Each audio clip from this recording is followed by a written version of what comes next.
So ngayon mga katropa, may tuturo akong paraan para kahit papano ay mapalakas ang internet connection dyan sa area ninyo. Ito ang tinatawag mga katropa na access point name or APN. Kaya panoorin mabuti ang video mga katropa para hindi kayo magkakamali sa setup. So unang-una natin gagawin mga katropa ay punta tayo sa settings ng ating mga cellphone. Open lang ang settings.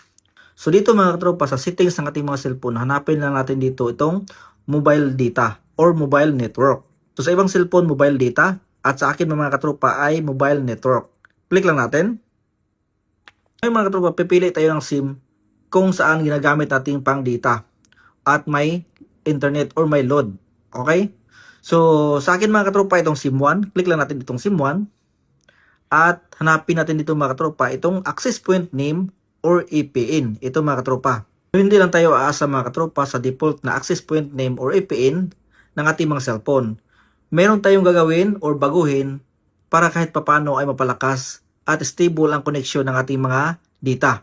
So pwede ito mga katropa sa Smart, Talk and Text, Globe, TM or dito.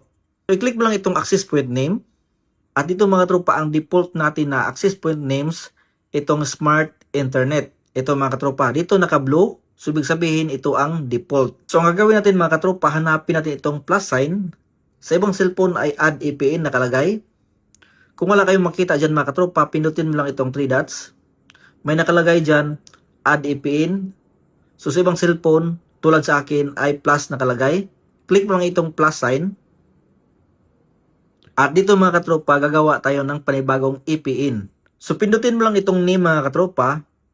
At gagawa tayo ng bagong pangalan. So ang ilagay lang natin dito sa name mga katropa ay Fast Internet 2026.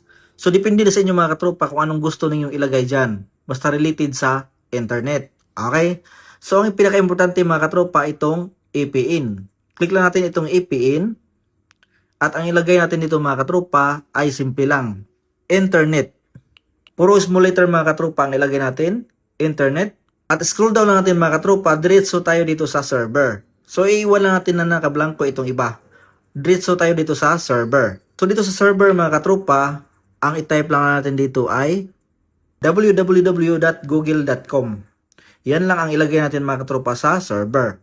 At iiwan natin na nakablanko itong iba. Diretso tayo dito mga katropa sa authentication type. Okay? Click natin itong authentication type. At ilagay natin ito mga katropa sa pop or chop. Ito mga katropa. So dapat naka-check itong pop or chop. So, dito tayo mga katropa sa APN type. Click natin. At ang ilagay natin dito mga katropa ay default. Okay? So, dapat default lang ang nakalagay sa APN type mga katropa. So, baba tayo mga katropa. Dito tayo sa APN protocol. Click natin.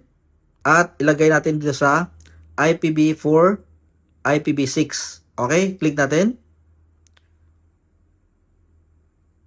Sunod mga katropa itong APN roaming protocol. Click natin at ilagay natin dito sa IPv4, IPv6. So sunod mga katropa, diretso tayo dito sa bearer. Click natin ang bearer at dito mga katropa, i-uncheck lang natin itong not specified. Okay? Tapos, ang i-check natin itong LTE, HSPEP, HSPE, HSUPE, HSDPA, UMTS, at pinakahuli ay ang EDGE. So yan lang ang i-check natin mga katropa. Tandaan mabuti, huwag kalimutan para tama ang setup. Tapos balik natin mga katropa, pinutin itong back sign. Nakaset up na lahat ang ating bagong APN. So tapos na tayo gumawa mga katropa ng bagong APN, click itong done.